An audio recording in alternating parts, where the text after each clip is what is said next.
All right, welcome back to the Hometown Heroes Sports Podcast, presented by Hometown Heroes Sports, and Trey shot this. Of course, I'm Jim Kravick, and that is my co-host Daniel Seaman over there. And today we got a special guest. He is a former world lightweight boxing champion, record of 29-5, 23 of those by KO, and an International Boxing Hall of Famer, Ray Boom Boom Mancini. Thank you for joining us today. Thank you for having me. I appreciate that. And you were saying right. Well, I always say, people say, "What's your record?" On record, it's 29-5. I always say 30-4. I go, the Camacho fight, I did not lose that fight. I will never admit to that. And even he knew he lost it. He said, "Yeah, I lost, but they gave it to me, so I won." Was that the one where you lost by 1 point by every judge? Yeah, no, that was the Bramble fight. Okay. The Camacho, when I came back, that was 1985 when I fought Bramble. I came back to fight Camacho in 1989 because that was personal between me and him. So the one judge gave it to me 114, 112 by 4 rounds, because he did nothing but run. But the other 2 judges gave it to him 114, 113 by 1 point. And that, it was bad. It was bad. Yeah, I mean, look, fighters know. I always tell people, fighters know. Everybody says, "Oh, I was robbed. No, fighters know. You know when you win, you know when you lose. Right. It just wasn't my night, whatever. No, that night I beat him. The one I lost by 1 point was the second Bramble fight. That was close. I thought I won that fight. I did. A lot of people thought I won the fight. A lot of reporters who weren't very kind to me during that time, were very hard on me. Some writers said, "No, Mancini won this fight." They even, for them to give it to me, didn't let you know that I must have won that fight. But that's a little more difficult. The Bramble's fights were very difficult, tough fights, good fights, especially the second one. I was bleeding a lot, and but that's what the one writer said. He was a very famous writer from New York Post named Dick Wolf, and Dick Wolf said, "I didn't know blood scores points." He says, if you're talking about who hit the other man more, to bet more punches, harder punches, hit the other guy, Mancini certainly won the fight. So when he gave it to me, I said, "Well, I must have won the fight because he said so." But hey, good to be here. Good to be here. Problem. See how I segue from? We already talked about 2 fights now. See, we're going. We're living. Yeah. So. Do you think the judging is different back then from how it is now? What do you think's changed so much in I think it's hard. People always say, "Our fights fixed." You always get the fights fixed. No, fights are fixed. It ain't like the movies back in the 30s and 40s. You see the old movies. They go to a fighter and say, "Hey, man, we want you to take a fall on the third." I mean, look, I'm talking about in title fights. Yeah. On the way up, when you have club shows in different parts, there's guys that are called road warriors, where they do business. They're business fighters. But that's okay. Every promoter needs those type of guys on the way up. Every fighter needs to fight guys like that on the way up. They're gonna, there was one guy who was a friend of mine, and I think Bruce the Mouse Strauss. Bruce the Mouse Strauss, very famous. They actually made a movie on him. I was actually in the movie too. I'll tell you. Bruce the Mouse Strauss, and the movie's called The Mouse. Yeah. Bruce Mouse was a road warrior. He fought from anywhere from welterweight up to light heavyweights. Oh, geez. And he'd bring us 4 guys with him, and we each fight on the card. And what Bruce would say is, "Look, we know the deal. My guys are coming in to get beat, but we're going to go as hard as we can for as long as we can. And when we can't go no more, then we'll look for the soft spot. Right. But it ain't like we're just going to want to not fight you. There ain't like they're going to make it. So they'd make it look good, and fight. And guys would fight hard until, like I said, till they couldn't. They had no more gas, whatever. And they'd go town to town. Tonight they're in Chicago, tomorrow they're in St. Louis, and after that in Kansas City. I mean, So there's fighters like that. Yeah. That you know what it is. You're coming in as the opponent. But now when it comes to title fights, no. What they do is a little more sophisticated now. If a promoter, or not so much the promoters, but a lot of casinos, they want the fighter to lose, they go to the judges and they say, "We want you to watch this with a slanted eye, or you won't be judging anymore." Well, it's the greatest gig in the world. That makes sense. Yeah. You see, sit there for free, watch a title fight and get paid? Oh man. And it's not the hardest thing, because most title fights are a knockout, or it's pretty clear decision. It ain't that difficult. But if it's a close fight and the one fighter should win because there's more things on the horizon, or he means more to the hotel. And I'll tell you that in a minute. Then you look at it with a slanted eye. But some of these people are just out and out robbery. I mean, look, when first Canelo and Triple G fight, Alvia Lathan.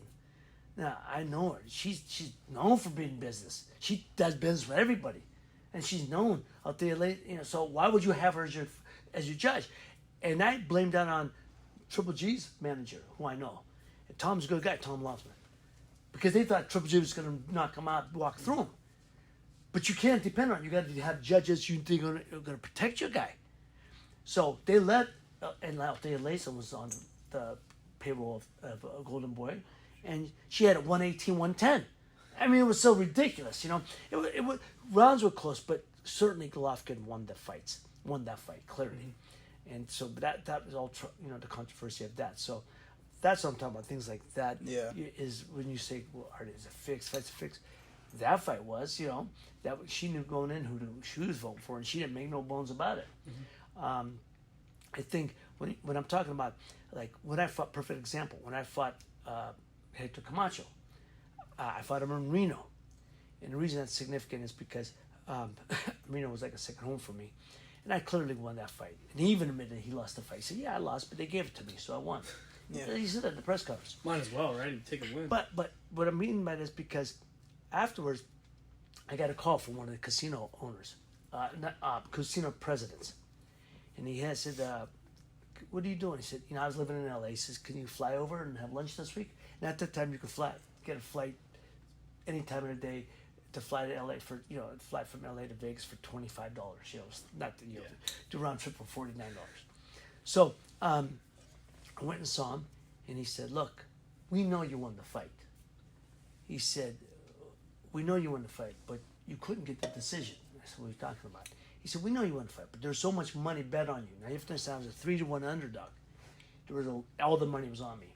He said, there was so much money bet on you. If you win the fight, that town, meaning Reno, goes broke. The town goes broke. So he couldn't get the decision. Now, if the fight was here, meaning in Vegas, he said, we could have handled it. He said, but because it was in Reno, there's no way you get the decision. So I said to him, wow. I said, I appreciate it. Let me know. Don't make me feel any better. Don't make it right. I said, but let me ask you something. What if I'd have knocked him out? He said, well, then we would have lived with it, wouldn't we? He said, but other than that, you weren't going to get the decision. Wow. I said, I appreciate you letting me know that. He said, but we know you won the fight. I just wanted you to know, we know, but we couldn't give it to you. And that's the business. That's what it's called, show business, for a reason. Business comes on for the show. And anything you do, entertainment, it could be an accountant. Business comes before the show. Show business, it's all about the business side. Yeah, so like when casinos, like you fought at a lot of casinos in your career. Right. Did you ever have like people come to you and say like, "Hey, I put money on you"? Like, not the casino owners, but like the people that gambled on you. Of course. Oh yeah. I bet on you. I appreciate it.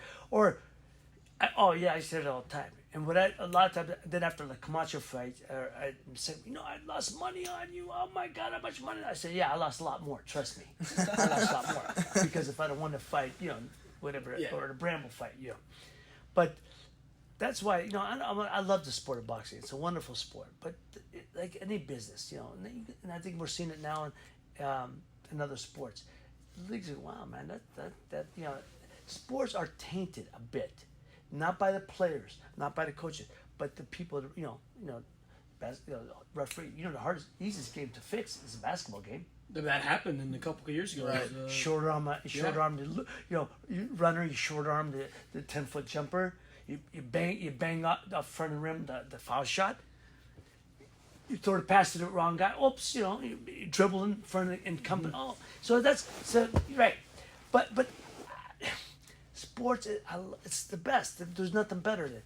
But pro sports, when you get pro sports, it becomes a business, and that's what I'm talking about. The business sometimes takes over, not all the time. Small percentage, very small. But does it happen? Yeah. So that's why boxing. It's easy for a guy to get hit, he goes down. Yeah, well, those are business fighters. We know that. That's what I said. But like I said, fighting in Vegas, there are certain guys in Vegas that. When they fought in Vegas, there would always be a big draw. Always a big draw. Ray Leonard, Could fight anybody. He's going to draw. Roberto Duran could fight anybody. Not Tommy Hearns, not Marvin Hagler. They needed to fight somebody. Like Hagler, Hearns, yes, big fight. Hearns, Leonard, yes. Hagler, Leonard, yes. So, or Roberto Duran when he fought those guys. So that's a big fight. But certain guys are a draw, and those were, Mike Tyson could fight anybody. Mm-hmm. Larry Holmes, no. Larry Holmes was, needed, and he needed somebody.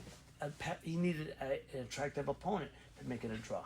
So that's what I'm saying. So if it's like perfect example, Ray Leonard fought Marvin Hagler. I was there. Ray had come back after he summoned him in the years he was off, called out Marvin, which Ray's a very dear friend of mine. Marvin was a dear friend of mine. I loved them both. I went to the fight. Ray didn't beat Marvin. He did not win that fight. It did not win that fight. He knows it. He knows it too. But Ray meant more to Vegas than Marvin did. So even after the fight, you could see after they showed a replay, when they showed a replay, Ray came over to him and HBO had it. He said, you won. And you clearly see it. He says it. And they said, Ray, so then they said a week later at the replay, they said, Ray, you just told Marvin, we could see you saying, you won. He goes, no. I was saying, good fight. But, so again, that's sports. And it's unfortunate. But again, 98% of the time, it's up to the fighters to dictate. It's on the up and up. It's just certain times, and sometimes it's so obvious because they're big fights, and those are so many eyes on it. They see that and go, man, is that business or what? But that's sports. Hey, so you talk about boxing being like, and just sports in general being awesome. So like you are one of the. This is gonna be I don't know you don't like hearing this, but one of the greatest boxers of all time in your weight division. That's very kind of you. Very kind of you. I appreciate. So how did you get into boxing? I mean, your father boxed at one point. So right, growing up, I wanted to be my father. Mm-hmm. He was everything I wanted to be as a man, as a father, as a fighter, of course. But I always heard about how my father should have been, could have been, would have been world champion if it wasn't for World War II. I used to read, just like the documentary. If people have seen the documentary, I've seen shown where I used to. Like I said, I used to go down in a space bin when I was 5, 6, 8 years old and read his old scrapbooks. See, I used to say, and I had to wait, can I read the scrapbook? No, right, because they were old, tattered pages. So I had to wait for my mom or my dad to go with me, take it down, and then they'd let me read it. But then when I got older, I'd sneak down there and climb on the chair, grab it, pull it down, and read it. And I'd be in the dark sometimes with a flashlight reading, and you just see, and see the pictures and read articles and how my father should have been, could have been, would have been world champion. And when he fought the champion Sam Engott in a non-title fight, he should have won the fight. By the referee, see, at that time the referee had a vote, which I wish they still did, because he's the closest guy to the action. When did they change that? Probably in the 70s they still had it. Early 80s, late 70s, early 80s, because they thought the referee has enough to worry about. That he's the closest guy to it. Yeah, but he's watching it closer than anybody. So they got the 3 judges instead of the referee and 2 judges, and the referee voted for Mancini, while two judges and guest judges at that voted for Engott. Well, it was in Cleveland. My father's from Youngstown. Engott was from Canton area. Close to it was business. But because there was such a clamor and so much, clapback on that, they got a rematch for the title, which was supposed to be in February of 42. But then he got drafted in January 42. And he said, look, I want to fight for my country. I want to defend my country, but I want a chance to fight for the title. And he said, I'll give all my money to the Army Relief Fund, which at that time was crying for money. He said, we need money. They said, we don't want your money, we want you. And consequently, he never got the opportunity. So I used to hear about all the stories, how he should have been, could have been, would have been world champion if it wasn't for World War II. I read the article, when he already beat Engott by all accounts. So all those are stories you hear growing up, as well as other ones. And I always tell the story. I said it in the documentary also. My favorite picture of him is a picture of him is that he's got a towel over his head. This guy's closed. This guy's slant, bloody mouth is he's got blood all over him, and his eyes completely closed. And I said, to me, he was beautiful in that picture. He was absolutely beautiful, because that was everything as a fighter, as a man I want to be. It was everything I want to be. He was a warrior, and that night he won. So that's the that's the beauty of the sport for me. Is that when I used to have to fight that black eye or swollen eyes or cuts and stuff, people go, oh man, that must hurt. That's my badge of honor. Yeah. It's a badge of honor. I put myself out there. I went after it. So if anybody come away looking good, well, if I want to stay away from the guy, I could look good too. But that ain't my style. It's not me. That's not who I am. What was like the most brutal fight you ever had to go through? That was like there was like. I had a lot of them. I had a couple. That were really the Guayo fight for sure. It was brutal, and I had 30-something stitches in my mouth. Wow. In my mouth. And, but certainly the Kim fight was the most. That was the most physical and mental fight. I said I never thought of ever quitting in the middle of any fight. That was the only fight I ever thought. Man, I don't want to do that. I want to go out for the next round. But it's funny how your body wants to shut down long before your mind, has to. I'm sorry. Your mind will want to shut down long before your body has to. Right. Your body, okay. So I don't want to do that, but you hear the belt, boom, you go right out. So it's just you have to keep training the brain. I always tell people you got to train the brain. The body's the mind, the general. The body's the army. The body will do whatever the mind tells it to do. So you got to train the brain. So, but it's like fight was such a brutal fight. And I was hurting so bad. My head was hurting and all. Physically, I was hurting in the middle of the fight. Usually, you don't realize it until after a fight. This was during the fight. I was like, oh man, But you just boom, okay, and next wait for the bell, and you just do it because that's the warrior in you. That's the instincts you have. That's what you train for. That's what you train for, exactly. So yeah, that's those. Yeah, a lot of tough fights, but those are probably the two most brutal fights was Arguello and Kim. So just to go back a little bit, you were like, you talked about Mike Tyson, how he could fight anybody. Mike Tyson's got a little fight coming up. Oh God, please! I told Jim before this. This is my one thing. If we were gonna touch on anything, this was the one thing I wanted to touch on. Was Mike Tyson versus Jake Paul. First, let me just say this. First of all, it's sports entertainment. Mike Tyson's a good friend of mine. I love Mike. He's a good brother, man. Mike Tyson. Look, first of all, it's Jake Paul's brother. What Logan Paul? Logan Paul, yeah. It's WWE. It's right. Sports entertainment. United States champion. This kid's fighting. He's fighting. This kid can't fight a lick. Not a lick. And I've said to repeat, not a lick. He's beating YouTubers. We got it. You're getting MMA guys who are real fighters, but they, here's the thing. But they're 10 years, 15 years past. Well, not their even prime. that. Not even that. I've done Brazilian Jiu-Jitsu. I did it for 10 years, and I got my purple belt. I'm very proud of that. But I ain't rolled in years. My body feels too good. So don't anybody come at me. Hey man, let's roll together. No, we ain't doing that. Yeah, I ain't doing that shit. That was just so 18-year-old kid choked me out in the street. But let me tell you. He's fighting guys like that. When you're doing MMA guys, 80% is on your back. They're training on the back, wrestling, jiu-jitsu. 10% kicking, they do Muay Thai, and 10% hands. That's all. Well, you don't get trained to get hit on the chin. You got to be trained to get hit on the chin. If you ain't trained for it, I don't care what if you go and you now strictly like boxing. Well, I want to do this 10%. I'm not used to it. Boom, you get hit, and he's knocking guys out. But if it was flipped, they'd be choking him out in 30 seconds. So we understand that. That's why he's smart enough to say all the YouTube, but boxing, only boxing. Okay. So, sports entertainment. First, he only fought one real fighter, Tommy Fury, and Tommy Fury can't fight a whole lot. Yeah. I know Tommy Fury, he's a nice guy, can't fight a whole lot, and he beat him. So he's fighting. So here's what he did. Here's what you got to fight. You got to admire this kid, the genius of this kid. He's out of his mind, but you got to admire. A lot of money. He called Canelo out.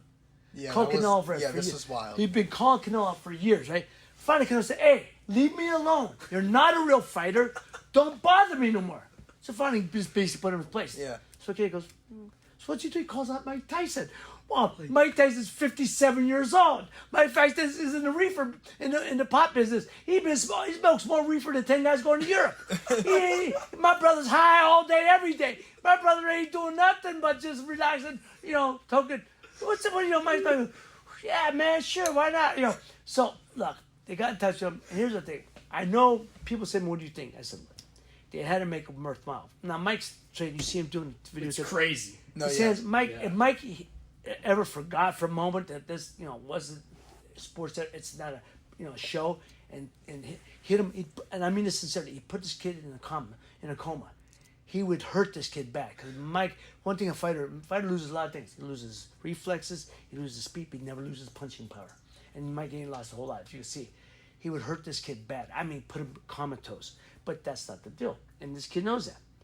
So, calling 57-year-old Mike Tyson, people say, "What do you think?" I said, "I think he had to make it very profitable for Mike." I don't know what the numbers are. I'm just assuming. And I was like 50. I think, I'm thinking about 25. Guarantee of 25 against 50. Yeah. Again, meaning you go up to 50 with pay-per-view buys. That's what I'm thinking. Exactly. So a minimum of guarantee him 25. And what do they do it? So they go. They're trying to get place. Vegas says, "Please stop." Because they don't allow. So they go to Jerry Jones in Texas. Texas ain't got no regulations. They go to Jerry Jones is about making a buck. Yeah, he's about sports entertainment. Sure, why not? In his stadium, Jerry World, yeah, like it's gonna be. So of course, so you can't. I admire this kid. I admire the niche that he has. He's nuts. He's created this thing for himself, but he can't fight a lick. And so if it was a true fight, which it's not, and when anybody would announce a common sense knows it's not. Because you got Mike Tyson, who's a head 220, too solid, and this kid's a $168. I mean, kid. No. But you see, and Mike's going along with it, talking on, doing the videos, saying, "Hey man, I'm gonna come out, I'm gonna beat your ass." Yeah, he's going along with it. But Mike's, like I said, Mike's, love is in the air, man. He's I don't know. I think he's a Buddhist man, half Buddhist now, whatever he is. But he's a good brother. I love him to death, and he's a good friend, and I just hope he doesn't do anything to taint his career or taint him, the image, because that would be heartbreaking. And I said, I don't think, I know Mike has integrity. I would hope, no matter what they do, that he wouldn't say, "Okay, I'm going to allow this kid to get a decision over me." I hope that wouldn't be the case. Well, just like when his brother fought Floyd. Mm-hmm. They just went... It was like a headgear, and it was like an exhibition. So Yeah, of course. And Floyd still smacked him around. Yeah. But I think they're trying to get this closer to McGregor and Pacquiao. I'm not Pacquiao. I mean McGregor and Mayweather. Yeah, which McGregor, which was like trying to make it a real fight. But at that time, if you remember, it was the biggest pay-per-view. It was crazy. I remember that. Or second or third biggest of all time. Because McGregor just talked it, and talked it into existence, which is what this kid did. He talked it into existence. Nobody can take it serious, but you know how many people are? I said, "Man, please don't drink the Kool-Aid. Please don't drink the Kool-Aid. Don't do it. It's not a real fight." So Mike's not going to just knock him out, or I would hope he'd forget for a moment. You get a flashback and just drop one on you. He'd hurt this kid bad. And I think the kid knows it. So, I don't know what it's supposed to be. I won't be watching. If I'm invited someplace, I wouldn't buy the damn thing, but. Just Jake Paul, man. It's like, I went to the fight last. It was about 2 years ago when he was up in Cleveland when he fought, I think Tyrone Woodley. Yeah, I remember that. Okay, and I was there, right? And afterwards they said, "Ray, what do you think?" I said, "It's all bullshit. It's all bullshit. Oh shit, this kid can't fight." But Woodley should have got the decision. Should have won for about counts. The other guy, this kid did nothing. But But here's what the rub: you go in there and you see all these kids with the Jake Paul combing their hair forward. It's like the Biebers. The Biebers. They all got their hair cut, like Justin Bieber would care for. They had their hair frosted. And I said, "Oh my God, you can't make this shit up." But that was there. And his brother Logan's walking around. And first I'm sitting there, and all of a sudden, like a roar, like a slow roar. And all of a sudden, crescendo. I said, "Who's there? Ali? What? Logan Paul walked in. I go, "Oh my God, I can't believe this. You can't believe it." But that's what I'm talking about. They've done it. They've created this. It's like this mystique, and again, you can only admire it. You can't, anybody, because you gotta laugh, but that's what they've done. So you got he's got the little Bieberettes, running with their hair frosted like him, and the Paulettes. I'll just call them the Paulettes. But that's what they've done. And again, you admire what they've accomplished. You admire what their business savvy. I just, and I'm not he trains. I tell people he trains like a real fighter. I'm not. He trains hard. He's got real fighters in his corner. He's got a hype guy, Andre Berta, walking him out to the ring. He's got a real fighter walking him to the ring. There's this hype guy. He just can't fight. He just can't. That's all. I mean, he was a YouTuber. Like when I was probably like 5-6 years ago, he started as like this thing called Team 10 in LA, and he made like $100 million in like 5 years, and then he all of a sudden KSI and Logan Paul fought. Yeah, that's right. And that and then it was KSI and another guy in Europe. They started it all, and now there's like a belt for it and all that kind of stuff. Right. And they made like they kind of made that like whole YouTuber boxing thing. That was really like Logan Paul and KSI were like the first ones to really do right? it. Yeah. Well, how about this? No, we'll go on to other stuff. How about this? It's just Jake Paul, right? So he's a fan of the movie. Don't back down. It was a B movie back in the day. Mixed martial arts type movie. Well, he went, and the owner of that owns it, the company that owns it, a very good dear friend of mine is one of the producers of that company, and Jake Paul called him and said, "Look, I'd like to get the rights to that. I want to make. It was one of my favorite movies when I was a kid growing up. I'd like to do a remake of it, And they said, yeah, because he's got a following. Now he's going to be doing a movie. And it's a $50 million movie. Oh, that'd make a lot of money too. Oh my God! Well, if you get it may because people go to see it. I guess that's why they got stage. But it's the same guy who did the same producer, who's a friend of mine. Again, David's a friend of mine who made the George Foreman film. George Foreman that died a real quick death and hurt that company bad. So I don't think he'd be doing any boxing films. It died. I said, "No, why are you doing the George Foreman film?" Oh man, I know George. I love George. George is a friend of mine. I mean, it could be a documentary. It's a good documentary. I don't see it as a feature film, but he did and died real quick and lost a lot of money on that. So, but this film, he's producing this film with Jake Paul. And it's a remake of Don't Back Down and. Just because you got a name like Jake Paul, you drive people to the theaters to see it. He kind of getting migraines hearing this. I'm getting migraines. It's crazy because like kids our age will go and yes, of course you're gonna see it, and so are a lot of adults just to see. Right, and that's because he did he put the social media part and the influence part before the boxing part. He just kind of I think he's doing it for the whole money part of it, but he built up his name and his influence absolutely before, then that's just what kind of went into it. And, well, look at his promotional company, MVP, Most Valuable Promotion. Yeah. He's doing his big shows. And I admire that. You got to admire that. Most most boxing promoters are losing money, except the top dog. Bob Arum, Paul Heyman's losing his ass. Golden Boy hit or miss. Bob Arum's best promoter in the last 60 something years and still is for a reason. Don King's not relevant anymore. So so he's promoting himself. So it's the next generation. Right. And he's signed these young girls that are fired. So they got a following. So they're doing it the right way. Yeah, he's doing it the right way. Yeah. So I'm a Knicks fan. That's a whole story. Okay, and so great. you fought an MSG. Yeah. And I was reading up on that, and it was a big goal of yours to fight Always. an MSG. Yeah. So what was that experience like when you won an MSG, correct? Yeah. So that's September 15, 1983. Remember 1983? So I fought Orlando Romero, and the thing is, how I come about is I always wanted to fight there. Of course, my father fought there, and had many fights there. And so I'm going to tell you an interesting story about it too. But so when I went there, I was training for a fight I was supposed to have in South Africa, where it was called Chairman and Champs. Frank Sinatra. I was defending my title against a kid named Kenny Bogner. So Mr. Sinatra was going to do an hour concert, and then Roberto Duran. First it was Roberto Duran versus Davey Moore. Davey Moore is the junior middleweight champion. Duran was challenging him for the title. They were going to fight. Then Mr. Sinatra would do an hour concert, and then I would do. So I was going on 5 in the morning. So for East Coast time, for American audience, I was training at midnight. My whole timetable changed. We were getting up. I was getting up in the afternoon, 3 o'clock, to go to road work, going to rest, getting up and going to the gym at midnight. I was training at midnight, so it was definitely different.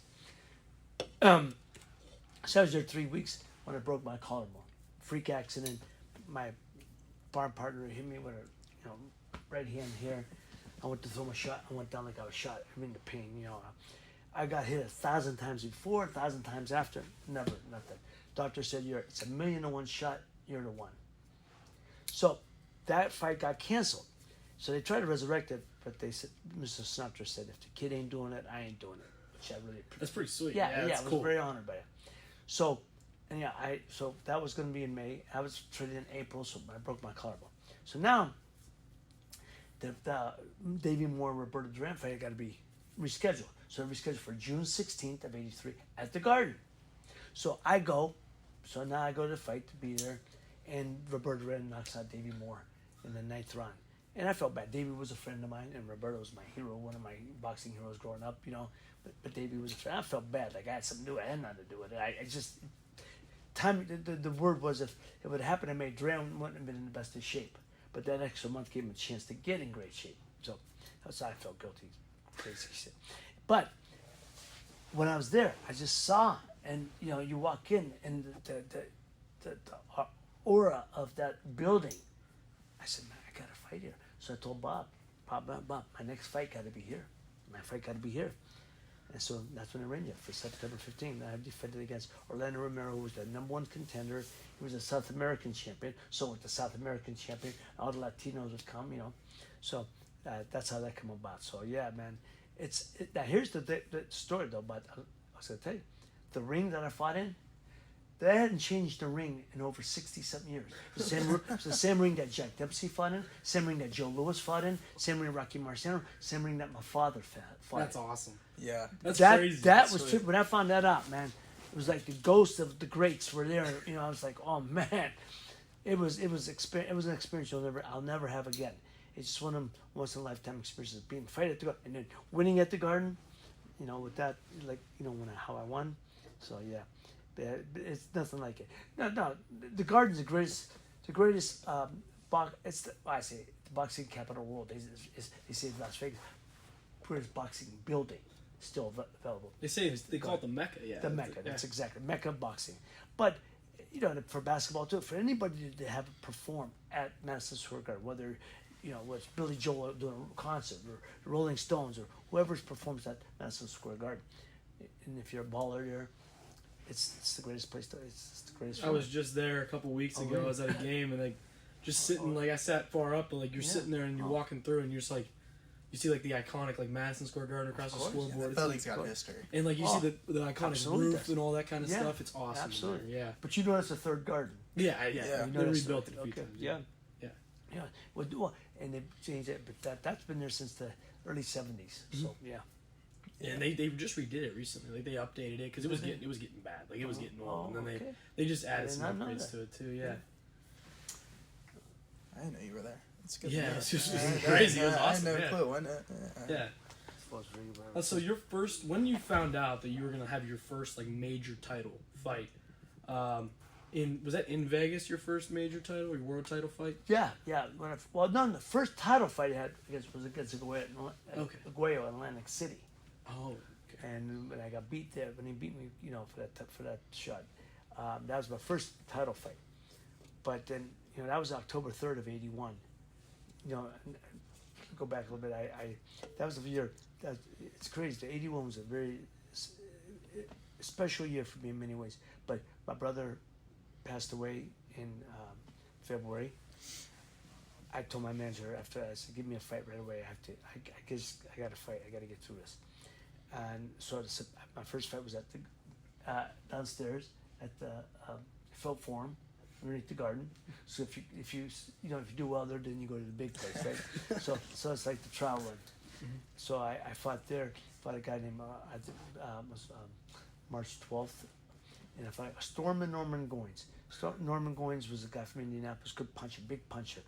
He was on the way down, so it was perfect. I was on the way up. So but a lot of people thought it was a bad fight for me because he could punch so hard and they didn't know how to react after my brother's death. So, consequently, I wound up knocking him out in the second round. Kind of a hell of a left hook. And I'll never forget Don Dunphy, one of the greatest announcers of all time. He said, That young Mancini made an auspicious debut. And I went back to my car and said, what the hell's auspicious mean? I'm assuming that means good. I hope it means good, but yeah. So after that fight, then that, because that was on Madison Square Garden Network, which is more of a local, regional network. It wasn't as national as, now you got MSG on every cable. There, they saw me and got me to fight October 2nd in Chicago on ESPN. So now I'm going to be the semifinal showcased on ESPN, which is now national, of course. And I fought a guy named Ep.4. He was a former Canadian champion. And never, it's one of those guys you never knocked out. So I went out there and, going after him, bang. I knock him down in the fourth round or something. He gets up, and then he just, it was one of the best boxing lessons. I mean, I beat him thoroughly, but he educated me so much, how to, he moved, he was slick. And so I went to 10, I won an unanimous decision. But because how I looked there, the networks said, yes, we want him for May 16th. So you have to, so March, April, May, I'm active, staying active. And one thing I'm proud of, I was active. And plus, my style fighting is not made for a long career. So I sacrificed longevity to get in and make my score, to make my money. And then I beat, May 16th, I beat on CBS, I fight Jorge Morales, guy nobody wanted to fight. No, that's what I told my man, take the fight, let's take it. Nobody wanted to fight. So, and then I didn't want to stop him in the 9th round, and I could come out of his corner after the 9th round. That fight got me, boom, now I'm going to defend my title, my North American title, for the first time, and we make it here in Warren, Ohio. CBS is all for it, and the opponent was the number 3 contender in the world. So Morales was number 6, now I'm going to number 3 contender, was Jose Luis Ramirez. And the reason why he didn't care, because he was one of them guys from Mexico, but he fought on the road a lot. Went to Miami, fought Aguayo in Miami, dropped Aguayo in a non-title fight. It was a non-title fight. Dropped Aguayo, by all accounts, won the fight. I've seen it. He beat Aguayo, but Aguayo gets a decision. So I think, well, there's no rematch at the time. Now he'll fight him for the title. But Aguayo has to defend against somebody else at first, and then so this guy fights me, and I said, so now we fight in Warren at Packard Music Hall, and the reason why Ramirez wasn't reluctant at all to come here, because they wouldn't even take a bet in Vegas, because I was 18-0 at the time, and now I'm sorry, now I was 19-0. I was 19 because I was 18-0 when I fought Morales. Now I'm 19-0. He's 55-2-2. He's at 50. He's at almost 60 fights. He ain't worried about a kid. So I'm going back and fight him in his backyard. Yeah, sure. And he goes, the winner of that's going to go to fight Aguayo. But he just fought Aguayo in a non-title fight. They couldn't order an immediate rematch. So Aguayo got to take another fight. He's going to take another fight. I'm supposed to be the easy opponent. And then they're going to do the rematch. Well, obviously that didn't happen. And I went. I was going to come at him, and he was prepared. So I boxed the crap out of him, man. I looked like Willie Pep that night. Well, for those who don't know, Willie Pep's one of the greatest boxers of all time. So let me contemporize it. I look like Floyd Mayweather out there. Anyway, I jabbing this guy, I didn't take any unnecessary chances. You beat the guy the easiest way. One thing you don't understand, when you fight an opponent, I was an action guy, so I kept stay close, so you keep throwing a lot of punches, but you beat the guy the easiest way. So when you don't have to stand there and try to trade punch for punch. Something, and you slip away, and then boom, you can jump back on him. So anyhow, it was a great fight for me. I won unanimously, and that got me to a Aguayo fight. And I felt very confident going into that fight because even though I was only 20-0, and Aguayo had over 70-something fights, and one of the greatest fighters of all time at that time. He was already 3-division champion, one of my heroes growing up. I used to love watching him fight. And a true gentleman, just a wonderful guy. But you got, that's the thing about boxing. It's a gentleman's sport, whether they know. That's why I hate nowadays when these guys, they think they have to rev up a fight by calling each other names and make comments about each other's family. Whatever. If it's a true fight, you don't got to do that. The people know what they're buying. See, but they don't know it. See, but you got these guys, and they don't know who they are or what they are. So they got to build it up. And the promoters tell you, go out there and say something about him, throw a punch at him, do something, The promoters, why would you have to do that if you're trying? If the public doesn't, public ain't stupid. People, if they didn't want to see a certain guy fight, they knew when they saw Pacquiao fight, they knew what they were buying. You'd have to build. He was always a gentleman because he knew what you were buying. Aguayo was that guy, and I would like to think I was that guy. That I'm going to come to bring it, and he's a great champion and the whole bit. So, but that's got me that fight, and even though I lost that fight, it taught me I knew I'd be champion afterwards. But see, that was October 3rd, right? So now I already have 1, 2, 3, 4. That's my 4th fight. I fight again. I get beat. But I got stitches in my mouth. But I fight the day after Christmas, December 26th, back on ESPN. And so, again, the one thing I'm proud of is that I was active. I was an active fighter, and that came out. And then because that fight was December 26th, I won. I fought again, January 22nd, defending North American title. I win again. That fight gets me a chance to fight Arturo Frias for the world title because Alexis moved up. He was already moving up. So I wanted a rematch with Aguayo, but he was moving up, so it wasn't available. So Frias was the WBA champ, was available, and that's how that came about. So so that's the thing. It's an interesting. People don't say I only fought 5.5 years.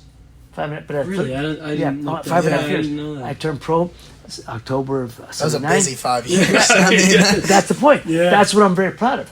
In 5.5 years, I had 32 fights at that time. 32 fights. Well, 32 fights in 5 years, 6 fights a year. Yeah, that's one. A lot of and that's fights. And the one That's thing, almost unheard of. That's you don't see that. The one thing I'm very proud of is, as a champ for 2 years, I was champ from May of '82 to June of '84. Had 7 title defenses. 7 fights in 24 months is 1 every 3 months. Right. So I'm very proud of it. Fighters were active then.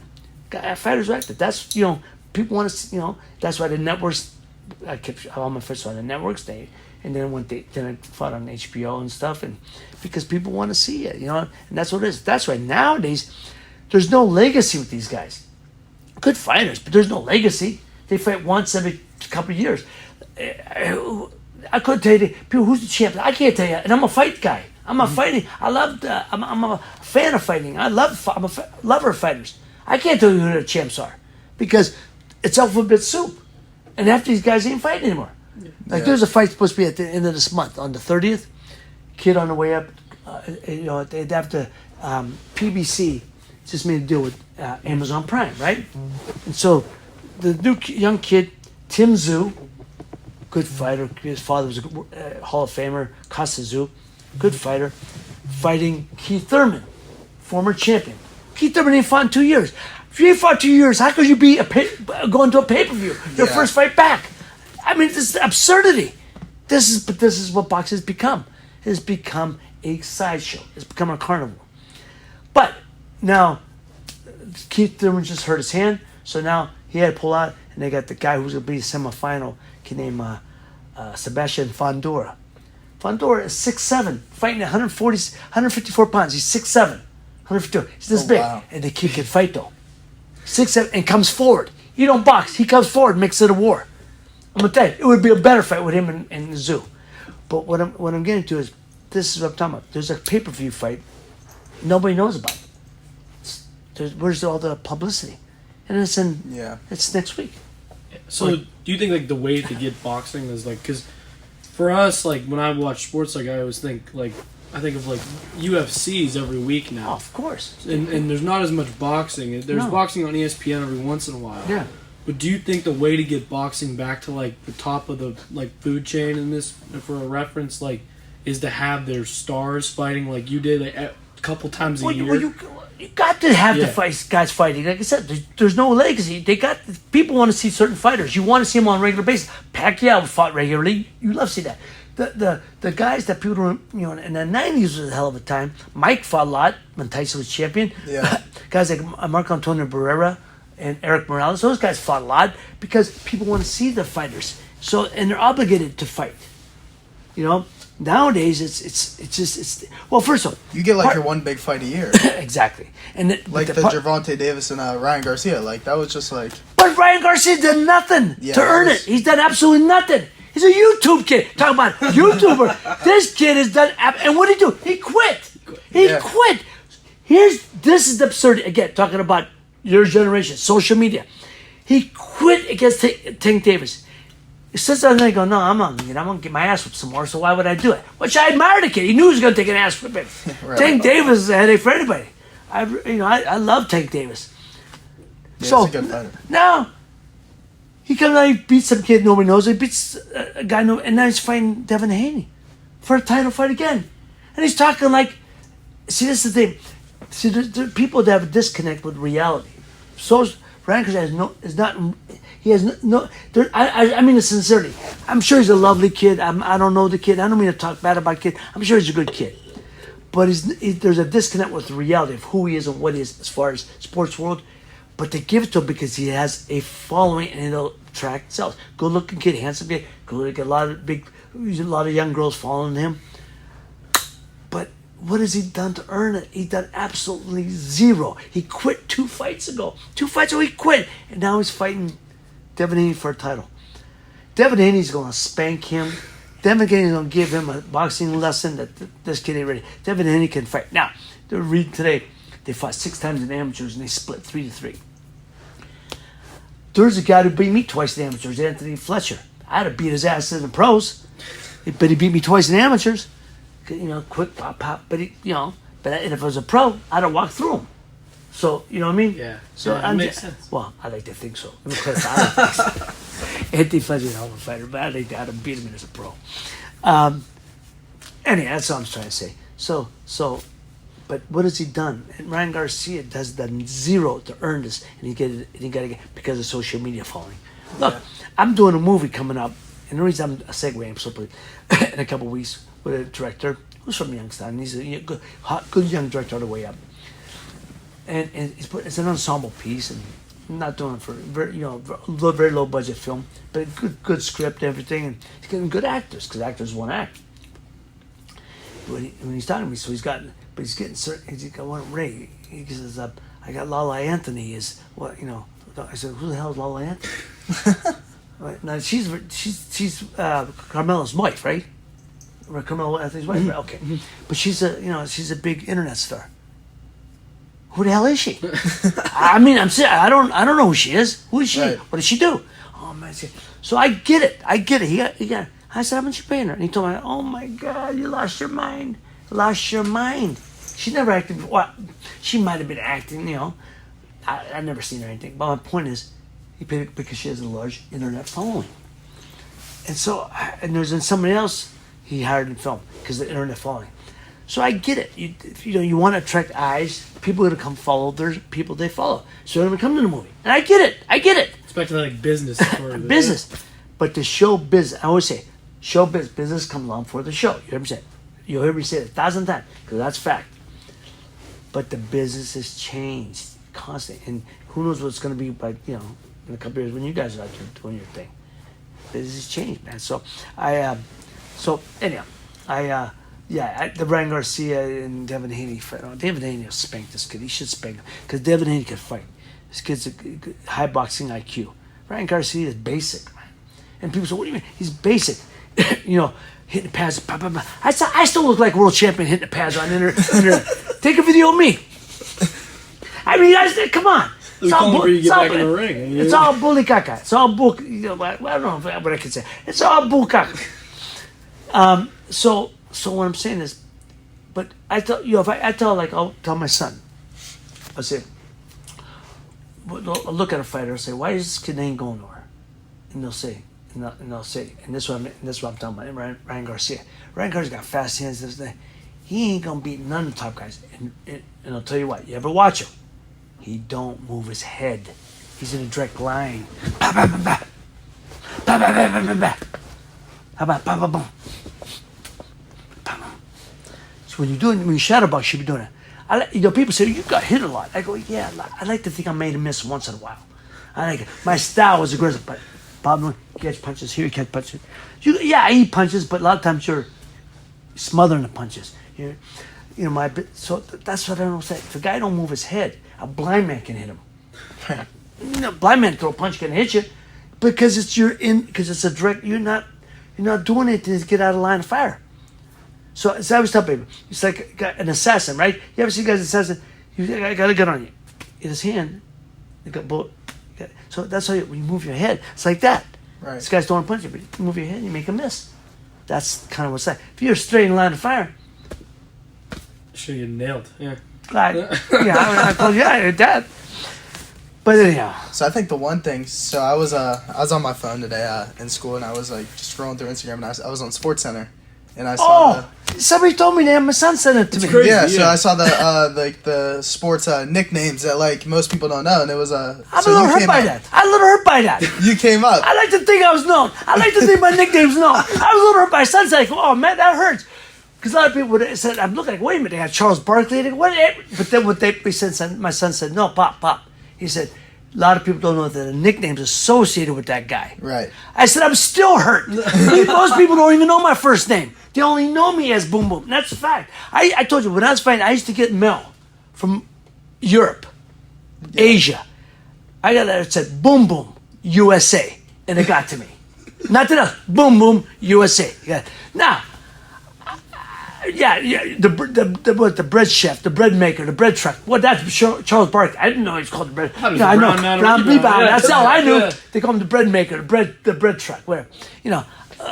But I said, man, bro, didn't know that. Oh man, I hurt. I like to think that was known. I like to think because another. My son sent it to me today. I said it hurts, man. But a couple years ago, they had best nicknames are people are known for one name, people known as for one name. And I was on the top 10 list. I was like 7 or 8 or something like that. So I'm honored by it. They boom, boom. And I was honored. That's most people, yeah. So when they say, just... So where'd it come from? Oh, the nickname Boom Boom? Yeah. Well, most people know, but you're babies. My father was given that nickname in 1939. His first fight in New York. Okay. First fight, my father fought around him for 2 years. He moved to New York until 1939. He turned pro in 1937. Couldn't get no fights. Nobody would fight him around there. He was like 20-0. Nobody would fight him because he went to New York. The first fight he had was at Broadway Arena in Brooklyn. And the promoter, his name was Max Just, turned to a reporter and said, look at this guy. He keeps coming, throwing punches, boom, boom, boom all the time. Next day, Lenny Boom Boom Mancini. That's crazy. That's fact. That's awesome. So and then everybody knew him. So like I said, most people. So I was Boom Boom since I was a baby. Baby Boom, Boom Junior, Little Boom. My older brother, my older sister. But for whatever reason, it stuck with me. So even when I played Pop Warner football, Little Boom, Boomer. But so a lot of people don't know my first name. Really? A lot of people don't. Most people, I say, probably don't know my first name. They only know me by Boom Boom, which is flattering because that is part of me. That is my name. Yeah. It's part of my name, of course. It's not my birth name, but it is part of me. So I'm very honored that people know that. Yeah, because like around here, like all of us know, like, Youngstown. Like, who are the people that are big with Youngstown? You got like the Stoops. Yeah. You got the Pellinis, and then you got Ed O'Neill. You got Ed O'Neill, and then Ursuline guy there. That's right. And then you got we give him a pass. Boom Boom Mancini, right? Like it's like, but you don't know him as Boom Boom, Yeah, we all hear I'm honored. I'm flattered. Yeah, that's right. So I mean, I'm really. It means the world to me when people they say, "Oh, you don't mind me calling you back?" No, call me. People said, "What do you want me to call you?" So whatever you're comfortable with, Ray, Raymond, whatever you're. It's all part of me because they're all part of me. You get Boom Boom the most, I'm assuming. Oh yeah, yeah. And I'm honored. I truly am. I love it. So no, go. Go on. You've been the quiet guy. You don't be shy. I was gonna ask you, like, who's like your most favorite fighter that you've ever watched, other than like Roberto Duran. That's your guy. That's my guy. He was, like I said, I've watched him every time he was on. At that time, it was only Wide World Sports, ABC, Wide World Sports had fights, and they only have one a quarter. They didn't have many fights, but like the only guys that were fighting were Duran, Ali, Carlos Monzon, who was a middleweight champ from Argentina. Maybe once in a while they have a light heavyweight fight. It'd be Victor Galindez. There was another. I mean, there was just a few guys. Yeah. And then Guayo once in a while. There wasn't a lot, but Durant was my guy. I love Rubber, and we became good friends. I love him, man. And just in fact, he just read today. You know, he just got a new pacemaker put in. He had open heart surgery, so Oh wow. I wish him well. He's coming back, you know. But yeah. So that was my guy on the way up. I love watching Monzon, Carlos Monzon. Okay, yeah. His middleweight, he was terrific. But there's a lot of guys I used to read about because I used to get the Ring magazine back then, Yeah. which was a monthly publication. And I don't even know if they still have it, but I haven't seen it. You know, just don't worry. You could get it in any store back then. Yeah. And I used to read about Alex Arguello. I used to read about Ruben Olivares, all the great fighters. You know, Smoking Joe's one. I got to be good friends with Muhammad, and I got to be good friends with Smoke. I loved them both, and there was, Kenny Norton was a dear friend of mine. I loved, Kenny, and so I got to, Larry Holmes was one of my best friends. So these are the guys I've gotten friends with, and man, it's for a kid coming from the boxing world, that's my heroes, man. They got everything you want to be as a fighter. And matter of fact, the last time I saw Muhammad, he was still, coherent. Yeah. And last time he gave me a hug and a kiss, and he said to me in whisper in my ear, "Stay pretty, stay pretty." I was on a bus with him because we were. His manager was Ronnie DiNicola from Erie, and Ronnie was running for congressman. So we did about a 5-city tour, and so it was just me, Muhammad. I brought my nephew with me, and Muhammad's right hand guy, a guy named Howard Bingham. Howard's been with him forever. And that's what, so I say, he said, "Stay pretty, stay." I don't walk off I floated off the bus. And that's, he was best. He was the best. And when you get Ali telling you to stay pretty, my man. It feels like the boxing community, like all of these guys, they all you guys all understood like what everyone was going through with like the camps and like the fighting lot. Like I feel like a really close knit community. Yeah, it is because boxing is the one sport that hasn't changed in 100 years. Same equipment, same training. A little updated. They do little things different now with machines. But here's the rub. People say to me, "Did you have a boxing trainer?" I said, "Yeah, of course." "Did you have a strength coach?" I said, "Yes." "Did you have a dietitian?" I said, "Yes." I said, "I also used to have a masseur." "Oh yeah." I said, "It just happened to be the same guy. One guy, Murphy Griffith. He was everything. He was my boxing, my strength coach, Nowadays you got guy. He's the boxing coach. He's the conditioning coach. He's the strength coach. He's the. How can you? There's no unity. See, the trainer has to know the fighter. They got no ins and outs. Some days I'd get to the gym my trainer was, I worked. I never cut. Training. I was known as one of the hardest working champions, which I was very proud of. In fact, they used to say to me, reporters would say, you and Marvin Hagler are considered two hardest working champions. I go, "What? You're considered two hardest working champions?" I go, "Well, I don't understand that." They go, "What do you mean?" I go, "I know why I have to be. Why him? He's great already. He's great, man." They go, "No, And because I had to be. I wasn't the most, I had natural strength, natural aggression, natural ability. But, I was fast enough. I wasn't the fastest guy, So all the things that you work on, but I had to outwork my guy. So I went in the ring as, you beat me. I didn't beat myself. Too many guys beat themselves, you know what I'm saying? Right. So, and that's like Marvin. I love him. So this is what I'm saying. That was my mindset. Nobody outworked me. Nobody did. And so I had to be that guy, be able to burn for 15 rounds, So the mindset is it's just you train the brain, man. You train the brain. The old saying is the mind's the general, the body's the army. The body will do whatever the mind tells it. So that's. It's just when you that's why when the fights, people are saying, the mindset you go in there, you have to have it's a discipline. You gotta have a certain discipline for the food you eat. Stay away from eat the right foods. That's what I tell you. What I ate was basic, but it was not fried, no fried foods, no desserts. Lay off the bread, a lot of bread, and just the carbs, protein, and carb loading, complex carbs, and then. Yeah, that's it. It's basic, It's all the same guys, and that's because you see guys now. It's like Well, that's my dietitian. I only see him like 3 months out of the year, but then I got my trainer That's here, right. my weight trainer. No, it makes no sense, man. Yeah. Even I said, how can they get in tune with their fighter? How could a boxing trainer know what his fighter's feeling? Because the boxing trainer knows, like Griff, my trainer was saying to me, Ray, you do row work today? I said, yeah, Griff. Yeah, how far did you go? I said, 3 miles today. Or I did, 4 miles or whatever. Okay, good. And then some days they say, you do row? I said, no, Griff, I had laid off, my body was hurting. I said, okay, don't worry, man. We'll make it up more on the rope. We'll make it up on the rope. So you do more, and we'll make it up on the bag and the rope. Okay. I didn't cheat. You got to be in tune with each other, man. You don't lie to each other. And so some days I'd come out at a hard training camp and say, Ray, I want you to have a beer tonight. Yeah, because beer, people don't get, beer is grain. It's malt, barley, and hops. It's food. It's food for you. If you don't, now you don't go get to drink drunk. So when I used to get drink, it was like a treat though. I thought like I'm getting rewarded, for my hard work. Get that drink. Oh man, I feel like we're $1 million. But it's actually very good for you. Food, beer is food.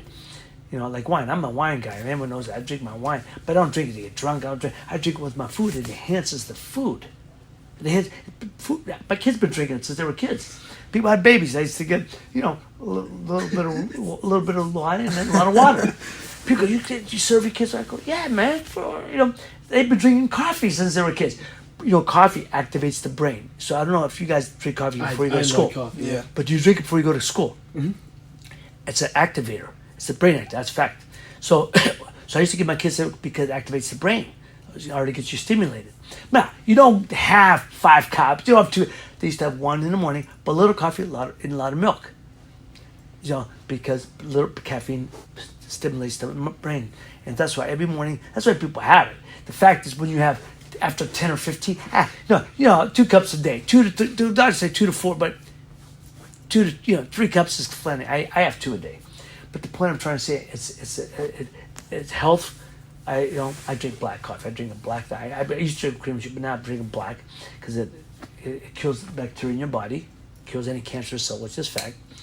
And but then I do a double espresso in the afternoon, and I do a little bit of cream and the honey. I love it. But I'm bouncing off walls.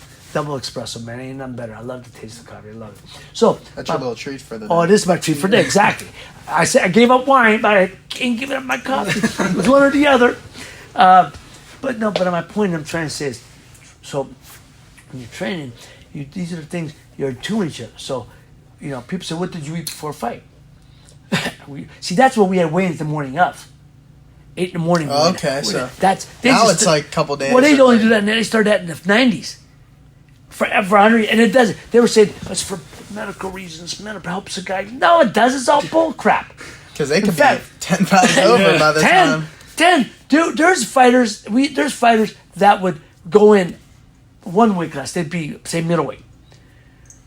By the time they weighed in, they were light heavyweight. That's 2 pounds weight over because they would gorge.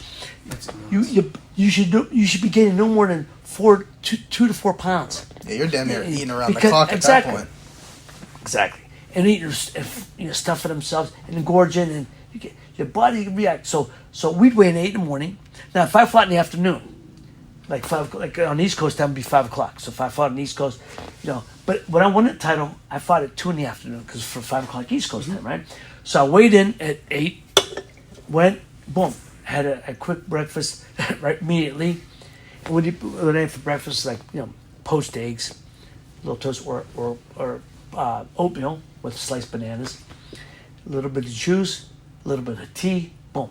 But then I ate my big meal at 10 o'clock. So I eat lighter breakfast. So because the fight was at 2, but then you do the carb loading, pasta with olive oil, no red sauce or olive oil and garlic, boom, olive oil, maybe a little butter and sauce in there, and then chicken breast, a little bit of broccoli, a little bit of salad, a little consomme, drink, boom, and a little tea. It's a good meal. Yeah, and then you rest because it's all digestible. It's all usable protein. Chicken and fish, for anybody out there, chicken and fish is all usable protein. There is no fat in any of it. It's just don't eat the skin, obviously, and you cut out the fatty sides of the chicken. Because people say, I eat chicken. Well, you're eating like you're on an electric chair. That ain't what it's and it's fried. Don't eat fried, no. Baked, roasted chicken, that's what I'm talking about. So these are the things I'm talking about. So that's all usable, so your body can burn that.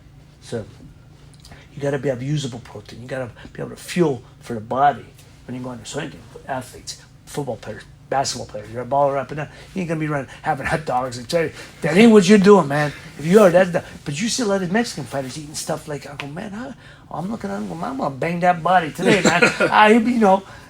Because but that me? Oh, I apologize. I hope fans, I'm sorry. I'm talking so much, I'm kicking my phone up. But anyhow. What was the question? It was when we were off. I went off on 10. As you said, I took a left turn, man. Bring it back. Went by way of Sandusky, but I brought it back around. We were talking about we were talking about the food and stuff like that. But I told Jim, I said, so we got him here, and I need to know. So you're Youngstown guy, obviously. So I need to know Youngstown pizza spot. We need the Boom Boom top 3. Well, I'll tell you what. We need to go through it. I'll tell you. You're gonna get the traditional. But one place you may not be. In no particular order. I'm going to give you the traditional too. First of all, you get, Fernando's. Yeah. Right? Yeah. Of course, Fernando's. Number 2, I say this. I eat. That's a hard question. The closest to me, I do Bruno Brothers. Bruno Okay. Brothers. No, they're good. That's so good. But there's a lot. Don't get me. But the one that I eat is close to where I live. And I love it, and my man Ross does a hell of a job. Pizza Boy, down in middle of Poland, or right that little plaza there.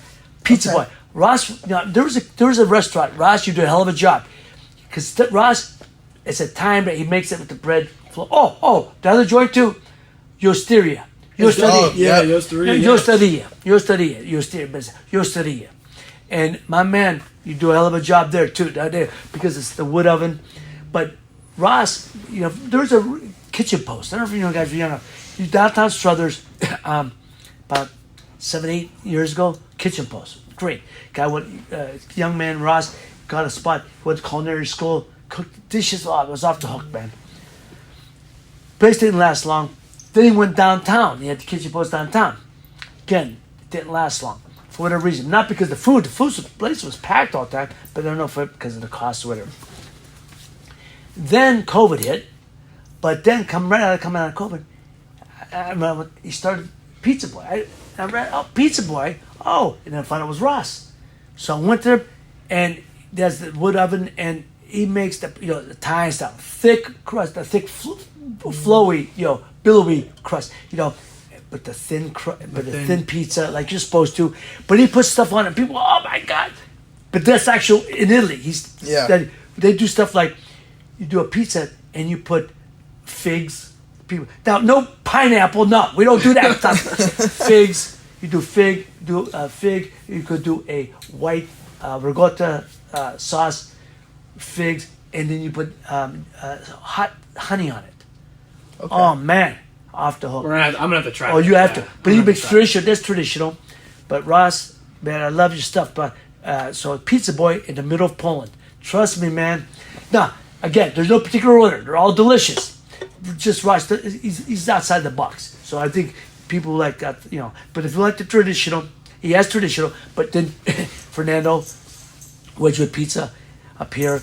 The one on Boardman, there's the one in Westwood, and on the west side. And then, of course, Bruno Brothers. Bruno Brothers is great. But there's a lot of good. Don't get me wrong. Jim, what's your 3? I'm curious. So for me, I like the Avalon. Avalon's great. Avalon. I apologize. Great. I apologize. It's crazy because there's so many good pizza places around here. So for me, then it'd probably go.